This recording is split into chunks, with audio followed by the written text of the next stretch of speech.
Most people remember the sound before they remember the coin itself. A faint metallic tap, a penny sliding across a counter, the smallest unit of American money completing an ordinary transaction. The 1960 Lincoln 1-cent coin with a D-mint mark entered circulation quietly, without ceremony, and without any reason to draw attention to itself. And yet, decades later, it continues to occupy a particular corner of the American collecting mind. Not because it announces importance, but because it resists easy dismissal. By 1960, the Lincoln cent was already more than half a century old as a design. Abraham Lincoln's portrait had survived wars, economic upheavals, and dramatic changes in minting technology. It had become familiar to the point of invisibility. That familiarity is precisely what makes certain issues from this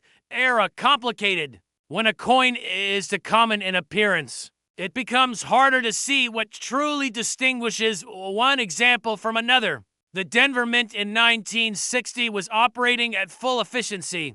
Demand for small change was high, and production numbers reflected that need. Cents were struck rapidly, shipped quickly, and expected to circulate immediately. Quality control existed, but speed mattered. Subtle variations were tolerated as long as coins met functional standards. No one at the time was thinking about long-term preservation, much less future scrutiny under magnification. This is where many misunderstandings begin. Newer collectors often assume that rarity must begin with low mintage or dramatic error. In reality, sustained collector interest often forms around more restrained qualities. Condition sensitivity, transitional mint practices, small differences that become visible only after decades of attrition, have removed most surviving examples from contention. The 1960D Lincoln cent exists in large numbers, but truly original, well-preserved pieces do not. Most were handled immediately. They were stored loosely in pockets, jars, drawers, and cash registers. Copper reacts to its environment, and the copper alloy used at the time was particularly vulnerable to fingerprints, moisture, and friction. What remains today is a population heavily skewed toward worn or altered surfaces. Collectors who study this issue closely understand that preservation is not simply about wear. It is about surface integrity, luster that has not been disturbed, color that has not been chemically shifted, strike quality that reflects the moment of production, rather than the cumulative effects of circulation. These attributes are difficult to assess casually, and that difficulty itself creates long-term interest. The year 1960 also sits at an inflection point in American coinage history. The nation was on the edge of significant economic and technological changes. The mint was experimenting with production efficiencies that would later become standard. Dies were pushed longer. Minor hub and die variations became more frequent. While none of this was publicly discussed at the time, it quietly shaped the coins that emerged. Collectors often overlook how psychology shapes survival. Coins that were immediately perceived as special were pulled aside. Coins that appeared ordinary were spent, saved without care, or forgotten. The 1960D cent fell into the second category. It did not signal importance. It did not announce scarcity. It simply existed, doing its job. That ordinariness is deceptive. Over time, coins like this become a kind of a mirror for the collecting community. They force difficult questions. How do we define quality when quantity is not the issue? How do we distinguish between age and preservation? At what point does commonness stop being a useful descriptor? Professional grading entered the picture long after these coins had already lived most of their lives. When third-party authentication became standard practice, it reframed how collectors evaluated mid-century cents. Instead of focusing on whether a coin was rare, attention shifted toward how well it had survived. Documentation, consistency and surface analysis became essential. This transition introduced another layer of complexity. Two coins struck on the same day from the same dies could follow completely different paths. One might remain untouched in a sealed roll. Another might circulate for decades. When they reappear in the modern market, they tell radically different stories, despite sharing the same date and mint mark. The Denver Mint's output in 1960 is particularly sensitive to this divergence. Strike pressure, blanket preparation, and die alignment varied subtly throughout the year. These differences are not dramatic. They matter to specialists. They affect how light interacts with the surface. They influence how details age. They determine whether a coin retains its original character or loses it. There is also the matter of expectation. Because so many 1960D cents exist, collectors often assume that high-quality examples must be easy to find. This assumption leads to disappointment and, occasionally, impatience. Coins are submitted for grading with unrealistic hopes. When results fall short, the issue itself is blamed rather than the realities of survival. Experienced collectors tend to approach this coin differently. They do not rush. They compare. They observe patterns over time. They understand that attention moves in cycles. Issues once ignored can become points of focus as broader collecting trends shift. Conversely, coins that dominate conversation for a decade can fade quietly into the background. The 1960D Lincoln cent benefits from this long view. It is stable in its identity. It does not rely on dramatic narratives. Its interest lies in wants, and wants ages well. As generations pass, fewer original examples remain unaltered. Cleaning, recoloring, and environmental damage steadily reduce the pool of coins that still reflect their moment of creation.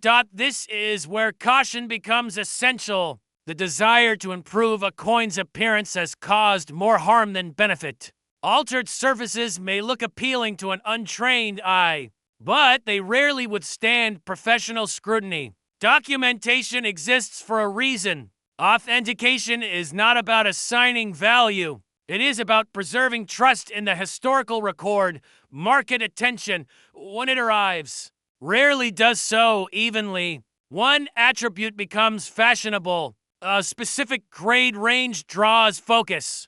Then attention moves again. Collectors who endure these shifts tend to be those who never assumed permanence. They study history, not headlines. It is worth asking why coins like the 1960D cent continue to be discussed at all. The answer is not scarcity in the traditional sense. It is representativeness. This coin reflects how most American money was actually made and used. It embodies mass production, daily commerce, and quiet endurance. In that way, it is more honest than many celebrated rarities. Inheritance often brings these coins back into view. A box opened after decades. A jar poured onto a table. At first glance, nothing stands out. But time has a way of sharpening attention. Questions arise. Why do some pieces look different? Why do certain surfaces feel calmer, more settled? These questions do not demand immediate answers. They reward patience. The 1960D Lincoln cent does not reveal itself quickly. It asks to be examined, not admired. It invites context rather than excitement. In the end, understanding this coin is less about the coin itself and more about learning how to look, how to separate noise from signal, how to accept that importance is not always loud, that some objects are in their place not through drama, but through persistence. The cent remains what it has always been, small, familiar, easily overlooked. And yet, for those willing to slow down, it offers something rare in any field of collecting. A chance to study history not as a series of extraordinary events, as a continuous, quiet process, one coin at a time. There are moments in American coinage where nothing appears to be happening at all. No redesign, no national crisis, no public excitement. And yet, decades later, collectors find themselves quietly returning to those very years, asking why certain ordinary-looking coins continue to surface in serious conversations. The 1979 Lincoln, one set with the Denver Mint mark, belongs to that category. It does not announce itself. It does not demand attention. And that is precisely why it deserves a closer look. By 1979, the Lincoln set was already a familiar companion in American life. It had been in continuous production for 70 years, passing through wars, economic shifts, and cultural change. Most Americans in that period did not see the cent as a collectible at all. It was a tool of commerce, a pocket filler, something given and received without thought. And yet, within that ordinary year, within the massive output of the Denver Mint, subtle variables were introduced that would later become meaningful to patient collectors. The late 1970s were a transitional period for the United States Mint. Inflation had reshaped public attitudes toward money. Rising metal prices were already forcing discussions about the long-term practicality of low-denomination coinage. Mint facilities were under pressure to produce large quantities efficiently, often prioritizing speed and volume over fine visual detail. In Denver, where the 1970 90 cents were struck, production numbers were high, and quality control reflected the realities of that moment. At first glance, that might sound like a reason to dismiss the coin entirely. After all, abundance is usually the enemy of collectability. But experienced collectors know that high mintage does not automatically eliminate long-term interest. In fact, it can sometimes create a different kind of challenge. When millions of coins are produced quickly, subtle differences emerge.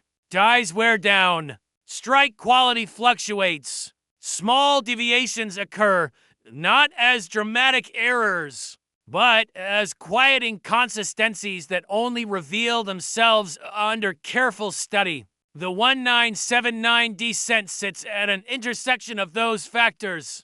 It is composed of the familiar bronze alloy, used before the major composition change of the early 1980s, giving it a physical and historical continuity that later cents would not share. That continuity matters more than it first appears. Collectors often respond not just to rarity, but to boundaries.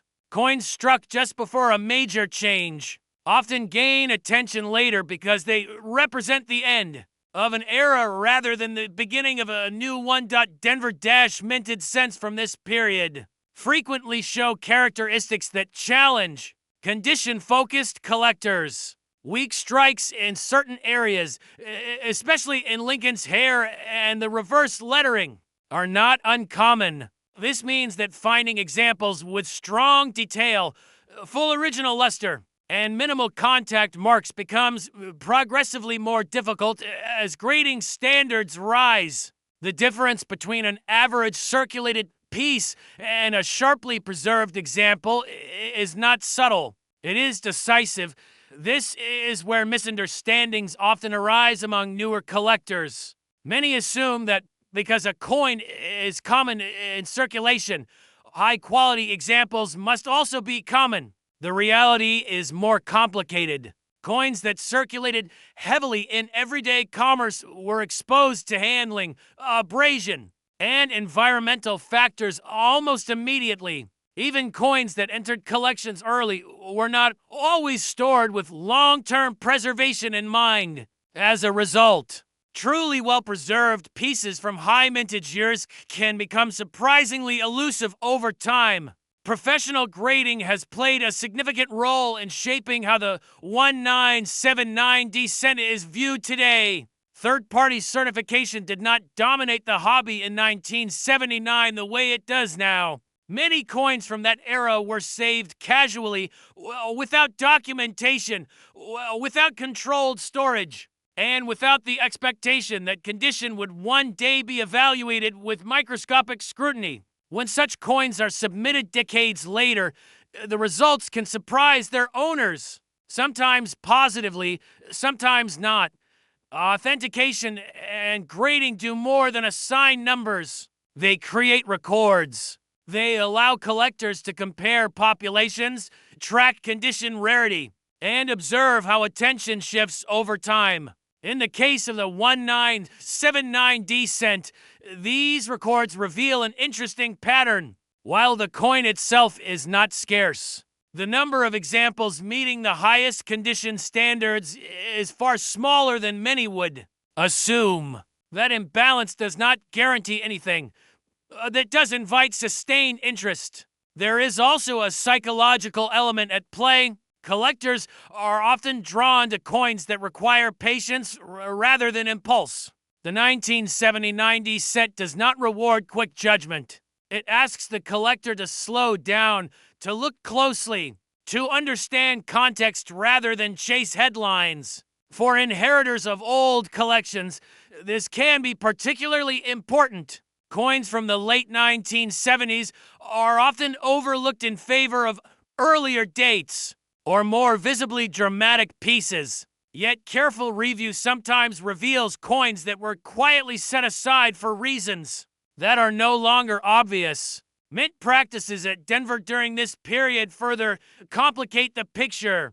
Die life was extended aggressively, which can result in coins showing softer details, but also occasional die markers that specialists learn to recognize. These markers are not errors in the sensational sense, but they function as fingerprints, connecting individual coins to specific moments in the production process. For some collectors, that connection to the mint floor itself is where the real appeal lies. It is worth pausing to consider how market attention moves. Coins do not exist in isolation. They are affected by broader trends, generational shifts, and changes in collecting philosophy. What one generation ignores, another may reassess. The Lincoln Cent series has experienced several such reevaluations over the decades, often driven by research rather than speculation. As reference materials expand and data becomes more accessible, coins once considered unremarkable can gain new context. This does not mean that every 1970-90 cent deserves special treatment. Most do not, and that distinction matters. Mature collecting is as much about restraint as it is about enthusiasm. Understanding why certain examples draw attention requires accepting that most will not. Condition sensitivity, originality, and documentation all play roles that cannot be bypassed. There is also the matter of time itself. Coins age differently than expectations. A piece that seems plentiful today may quietly thin out tomorrow as collections are dispersed, damaged, or lost. Conversely, renewed interest can bring dormant examples back into view, altering perceptions once again. The cent has survived for more than a century precisely because it adapts to these cycles, both economically and culturally. For the experienced collector, the 1979D Lincoln cent offers a study in nuance.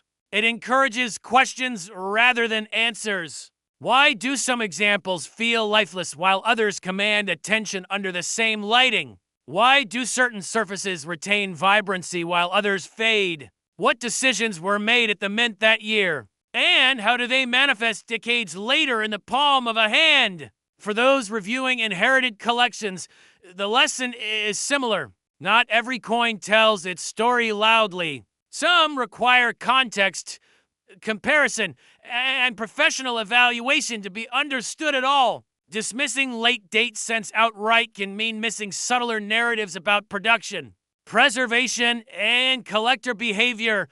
Ultimately, the value of studying coins like the 1979D cent is not found in conclusions, but in perspective. It reminds us that the hobby is built on observation, not assumption. That attention often arrives late, quietly and for reasons that only become clear in hindsight. And that patience, more than prediction, remains one of the most reliable tools a collector can possess as time continues to move forward. The 1979D Lincoln set will remain what it has always been, a small copper coin from a busy mint in a complicated era. Whether it attracts renewed focus or remains a footnote will depend not on headlines, but on the careful eyes of those willing to look beyond the obvious and ask why certain ordinary things refuse to be entirely forgotten.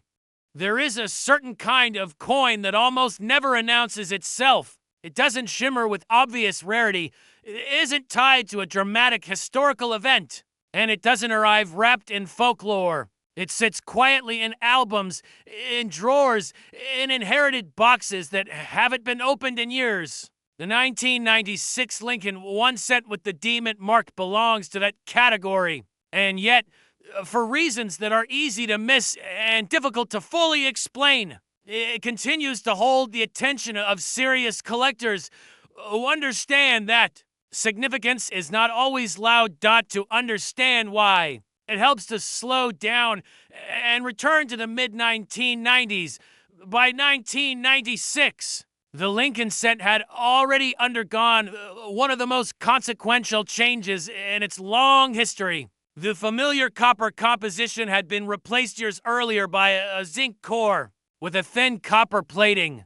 The design itself was stable, almost conservative, and the coin was produced in enormous numbers. From a distance, it looked like a thoroughly modern, thoroughly ordinary cent. That appearance is precisely why many people stopped thinking about it too soon. The Denver Mint in 1996 was operating at full industrial efficiency. Automation was advanced, output was high, and quality control followed standardized tolerances that prioritized volume over perfection. Coins were struck rapidly, fed through high-speed presses, and released into circulation with little ceremony. This environment produced consistency, but it also produced subtle variation. Those variations, almost invisible at first glance, are where long-term collector interest tends to form. The 1996D cent is not a coin that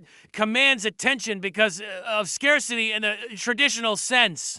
There are plenty of them. What draws interest instead is condition sensitivity. This is a concept that newer collectors often misunderstand. They assume that if a coin is common, it must also be unimportant. Seasoned collectors know better. When millions of coins are produced, truly pristine survivors can become the exception rather than the rule. Most 1996D cents entered circulation immediately. They were stacked in bags, transported in bulk, and handled repeatedly before ever reaching a pocket.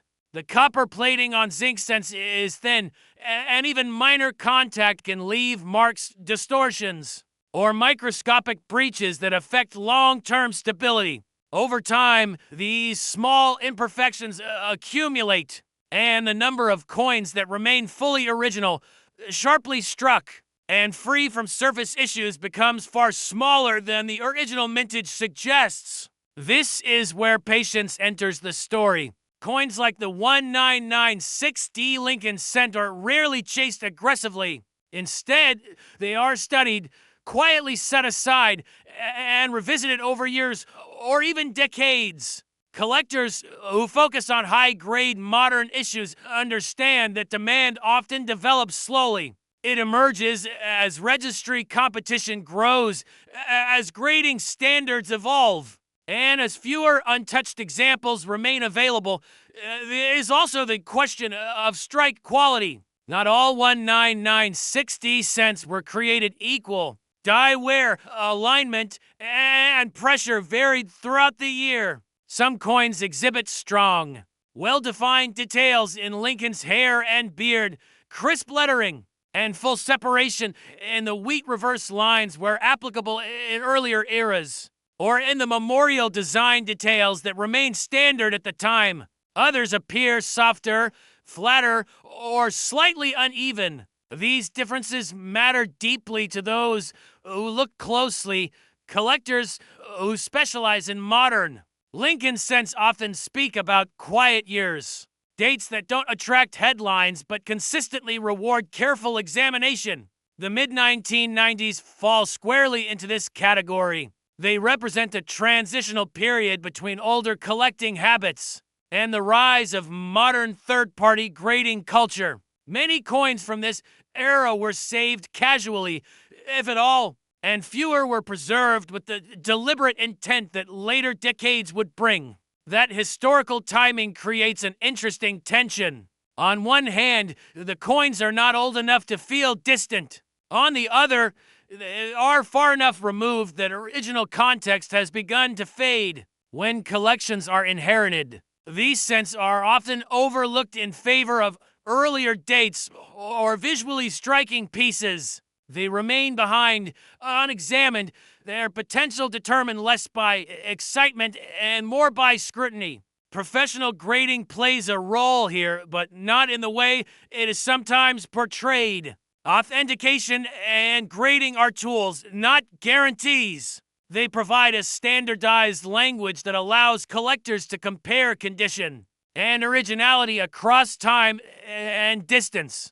For coins like the 1996D cent, grading becomes relevant only when the coin itself justifies the attention. Submitting an average example changes nothing. Identifying an exceptional one requires experience, restraint, and an understanding of what truly stands out. This is where collector psychology quietly shapes the market. Many people approach modern coins with preconceived expectations. They either assume there is hidden treasure everywhere or that nothing of interest exists at all. Both views miss the reality. Sustained collector interest is usually built on patterns, population data, survival rates, and the slow recognition of difficulty at the highest levels of preservation. It is also shaped by fatigue. Over time, collectors who chase only the obvious rarities often reach a point where competition becomes intense and opportunities narrow. At that stage, attention shifts. Eyes move toward areas where quality is harder to find, where patience still matters. Coins like the 1996D Lincoln cent begin to re-enter the conversation, not as surprises, but as case studies in how ordinary objects age into complexity. There is an understated lesson here about documentation. Original rolls, bank-wrapped packaging, and verifiable provenance can add context, even when they do not alter the coin itself. Knowing how a coin was stored, handled, or preserved can help explain why it survived in a particular state. This kind of information rarely makes headlines. It often influences serious evaluation. Another misconception worth addressing is the idea that attention, once gained, remains fixed. The coin market does not work that way. Interest flows. It responds to generational change, to new research, to shifting tastes. What is quietly studied today may be ignored tomorrow, and then rediscovered later under a different lens. Coins like the 1996D cent are well suited to this cycle because they do not depend on hype. To remain relevant as time passes, the context continues to evolve. Fewer untouched examples remain. More collections are dispersed. Standards subtly tighten. None of this happens dramatically. It happens gradually, almost imperceptibly, until one day the conversation sounds different than it did before. The coin hasn't changed, but the way it is understood has. There is a moment many collectors recognize, usually years into the hobby, when they realize that the most interesting coins are not always the ones that shout. They are the ones that reward attention, the ones that invite questions rather than answers. The 1996 Lincoln 1 cent from the Denver Mint fits comfortably into that category. It asks quiet questions. How many truly pristine examples still exist? How many were set aside unknowingly, and how many were lost to ordinary use? How will future collectors view the late 20th century? A period often dismissed as too recent to matter? These are not questions that demand immediate resolution. They are questions that unfold over time. In the end, the value of studying a coin like this is not found in predictions. It is found in perspective. Understanding how history, manufacturing, and human behavior intersect gives depth to even the most familiar objects. The 1996D Lincoln set reminds us that significance does not require drama. Sometimes it requires patience, curiosity, and the willingness to look again at what seemed already understood. And perhaps that is why it continues to be quietly set aside, examined under better light, and reconsidered by those who know that the story of American coinage is not only written in its rarest chapters, but also in its most ordinary pages. Time does its work slowly, and meaning accumulates almost without notice. Most people would never remember the moment a 1997 Lincoln 1-cent coin passed through their hands. It would have arrived quietly, without ceremony, already worn smooth by countless transactions, already indistinguishable from the pennies that came before and after it. And yet, among experienced collectors, the 1997 Lincoln cent, particularly those struck at the Denver Mint, has earned a reputation, not through spectacle, but through persistence. It is a coin that rewards patience, attention, and restraint. The kind of coin that does not announce itself, waits not to understand why. It helps to step back into the late 1990s. The United States was in a period of relative economic stability.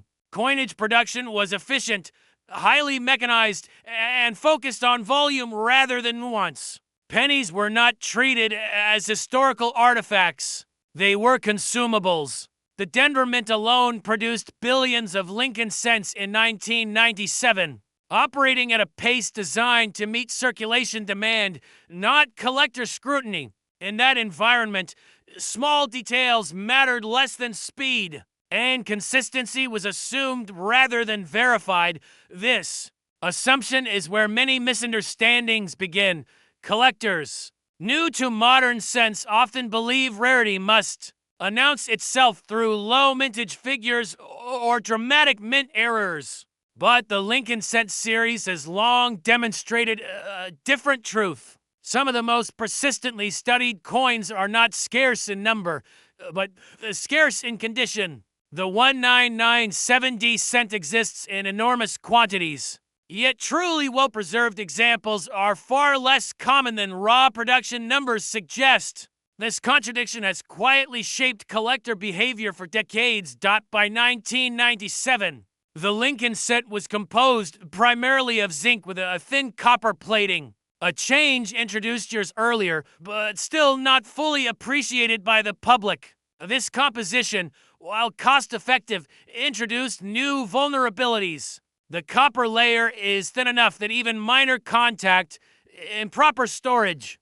or humidity can permanently alter the coin's surface. Blisters, bubbling, and microscopic breaches can develop long before obvious corrosion appears. In circulation, these flaws are almost inevitable. Even in rolls, they are common. As a result, the difference between an average 1997D cent and a carefully preserved one is not obvious at first glance. It reveals itself slowly under magnification in the uniformity of the fields, the sharpness of Lincoln's profile, and the clarity of the mint mark.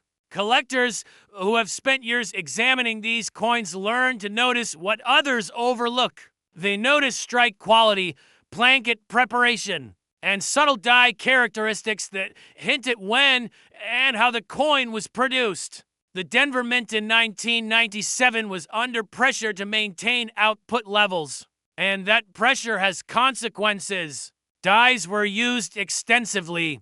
Blankets were fed rapidly. Quality control existed, but it was designed to prevent major defects. not to ensure numismatic perfection. This means that a fully struck, clean, and undisturbed 1997D cent represents a narrower slice of production than most people realize. Not rare in the dramatic sense, but selectively uncommon in the sense that matters to long-term collectors. There is also the matter of timing. The late 1990s occupy an unusual space in modern U.S. coinage history. They are recent enough to feel familiar, yet distant enough that original storage practices are often undocumented. Many collections assembled during that period were casual. Coins were placed in jars, envelopes, or basic holders without consideration for long-term preservation. When those collections resurface often through inheritance, the coins tell a story, not just of minting, but of neglect, movement, and exposure. This is where professional grading enters the conversation, though not as a promise and not as a shortcut. Experienced collectors understand that third-party grading is a tool, not a verdict. Authentication and encapsulation provide a standardized reference point, but they do not create quality where it does not exist. For a coin like the 1997D cent, grading becomes meaningful only when the coin already demonstrates exceptional characteristics. Most do not, and that reality is precisely what sustains interest in the few that do. Another misconception is that market attention follows logic. In practice, it follows narratives. Sometimes those narratives are built around key dates or varieties. Other times, they emerge from broader trends, renewed interest in Lincoln cents, shifts in registry participation, or generational changes in collecting priorities. Coins like the 1997D often sit quietly through these cycles, neither rising dramatically nor disappearing from discussion. They persist in auction archives, grading population reports, and private want lists. Why would a collector care about a coin that is so common in theory? The answer lies in psychology. Collectors are not only historians, they are caretakers of standards. They seek benchmarks that define what excellence looks like within a series. A pristine, sharply struck 1997D set challenges assumptions about modern coinage. It forces a reevaluation of what common truly means. And it invites comparison between mints, between years, and between the expectations of the public and the realities of production. There is also a generational element. Collectors who were active in the 1990s are now the stewards of their own histories.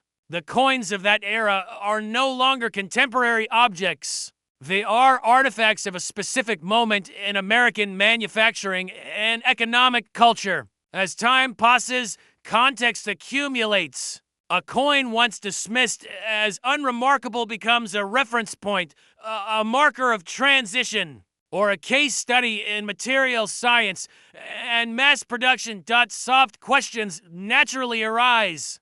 How many untouched examples truly remain? How many were lost to circulation before anyone thought to care? How many sit unnoticed, misidentified, or improperly stored? These questions do not demand immediate answers. In fact, their lack of resolution is part of what sustains interest. They keep collectors looking, comparing, and revisiting coins they thought they understood. It is worth noting that sustained attention does not always correlate with market excitement. Some coins are studied extensively without ever becoming fashionable. Others experience brief surges before fading again. The 1997D cent has avoided both extremes. Its presence is steady, almost quiet, anchored by its role within the broader Lincoln cent narrative. It is a coin that invites long observation rather than speculation. Documentation plays an important role here. Provenance, original packaging, and verifiable storage histories can add layers of interest, even when they do not alter a coin's technical assessment. A 1997D set preserved in original mint rolls, or traced through a single collection since issuance, tells a different story than one pulled from circulation decades later. Neither story is inherently better, but each adds texture to the coin's identity.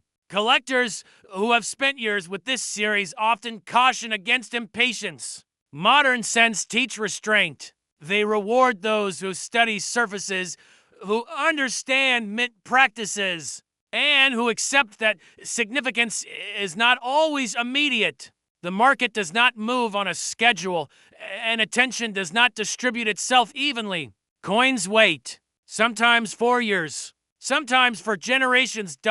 As the Lincoln cent continues its long journey through American history. Coins like the 1997D remain quietly present. They do not demand attention, but they hold it when given. They remind us that collecting is not only about discovery, but about perception, about learning to see what was always there. And perhaps that is the most enduring lesson. In a world where so much competes for notice, the 1997 Lincoln 1 cent coin from the Denver Mint stands as a study in understatement. It asks very little of the observer except time, patience, and a willingness to look closer than before. At first glance, it is the kind of coin most people never pause to notice. A copper-colored, cent-dated 2000, familiar in weight, familiar in sound, often passed along without a second thought. No special mint mark catches the eye. No dramatic design change announces its presence. And yet, within American numismatics, some of the most enduring stories begin exactly this way, with coins that appear ordinary, until time, context, and careful observation begin to change how they are seen. The year 2000 marked a psychological threshold in the United States. It was not just the beginning of a new millennium, but the culmination of decades of economic expansion, technological optimism, and cultural confidence. The Lincoln 1 cent struck that year without a mint mark was produced at the Philadelphia Mint, continuing a tradition that stretched back more than 2 centuries. By the numbers, it was a high mintage issue, the kind often dismissed by newer collectors as too common to matter. But experienced collectors know that mintage alone rarely tells the full story. The 2000 Lincoln cent exists at an intersection of history and habit. It was produced during a period when the cent itself was increasingly questioned, its purchasing power diminished, its future uncertain, its role in everyday commerce quietly shrinking. And when an object begins to feel obsolete, the way it is handled changes. Coins are stored less carefully. They circulate longer. They suffer more contact, more abrasion, more indifference. Over time, truly pristine examples become scarcer not because fewer were made, but because fewer were preserved. That distinction is subtle. It matters. The obverse design, bearing Victor David Brenner's familiar portrait of Abraham Lincoln, remained unchanged from the late 20th century style. Yet the metal composition, a copper-plated zinc core introduced in the early 1980s, continued to pose challenges. These cents are vulnerable in ways earlier copper issues were not. Tiny disruptions in the plating process, often invisible at a glance, can lead to blistering, peeling, or corrosion years later. A coin that looks acceptable today may reveal flaws decades down the line, especially if stored improperly. Collectors who have spent enough time with modern cents understand that condition sensitivity is everything. The difference between a coin that is merely uncirculated and one that qualifies as a top-tier example can hinge on microscopic details. The sharpness of Lincoln's cheek, the clarity of the date, the uninterrupted luster across the fields. For the 2000 no-mint mark cent, these details are not dramatic, but they are unforgiving. One of the quiet misunderstandings among newer collectors is the assumption that modern coins are easy to find and high grade because they are recent. In reality, the opposite is often true. Modern coins are overhandled precisely because they are perceived as unimportant. They are stacked, rolled, machine counted, and stored in ways that would never be tolerated for older issues. As a result, population reports from professional grading services often show steep drop-offs at the highest grade levels.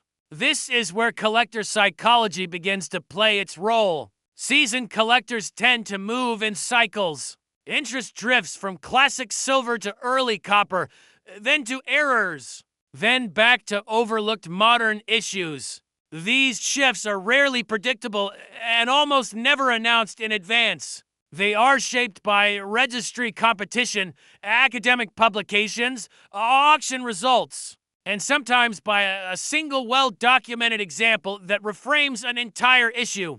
The 2000 Lincoln set without a mint mark has quietly benefited from this pattern, not through sudden excitement, but through steady reassessment. There is also the matter of documentation. Coins from this era sit at the edge of analog and digital record keeping. Mint practices were well standardized, but not yet exhaustively archived online in the way they would be a decade later. Small anomalies, die deterioration, minor hub variations, subtle strike differences exist, but they require careful study to confirm. Professionals approach these details cautiously, aware that overinterpretation can be as misleading as neglect. Authentication and grading, when applied neutrally and conservatively, serve less as endorsements and more as historical snapshots. A certified coin represents a moment in time, a consensus opinion rendered under specific standards.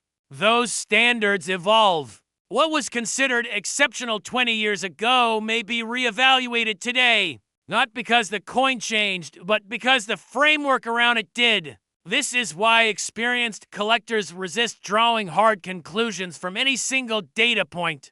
The Philadelphia Mint in 2000 was operating at a scale that prioritized efficiency over finesse.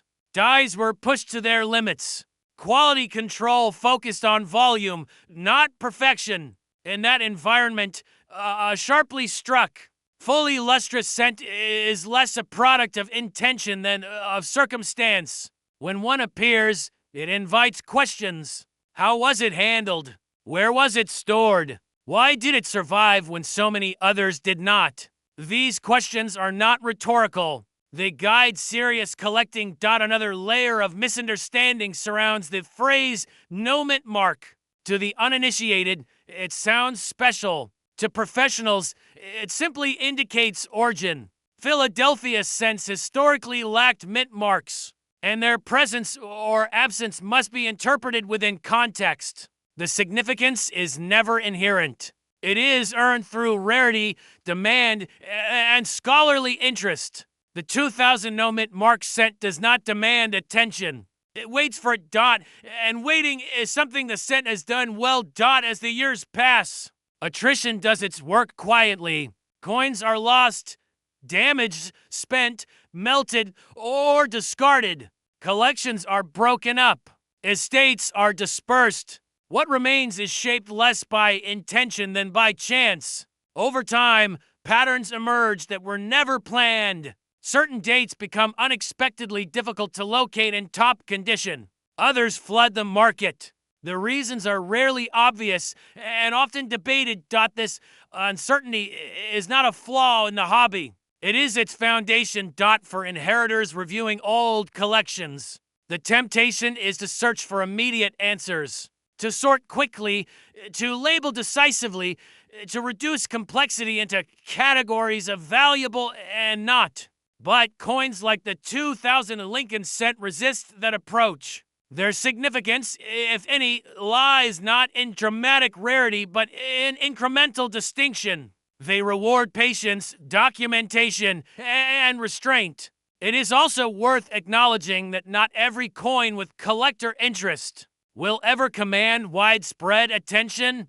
Some remain footnotes, studied by specialists, appreciated quietly, then set aside. Others resurface years later, recontextualized by new research or shifting tastes. There is no formula that predicts which path a coin will follow. What can be said with confidence is that sustained collector attention is rarely driven by hype. It grows out of consistency, out of shared observation, out of a slow alignment between supply and demand. Coins that endure tend to do so because they invite continued study, not because they promise conclusions. The 2000 Lincoln one cent without a mint mark is not an answer. It is a question. A small, unassuming artifact from a moment when the country stood at a symbolic threshold, unaware of how quickly circumstances would change. It reflects a minting philosophy focused on utility, a public increasingly detached from small denominations, and a collector community that would later begin to look back with more nuance.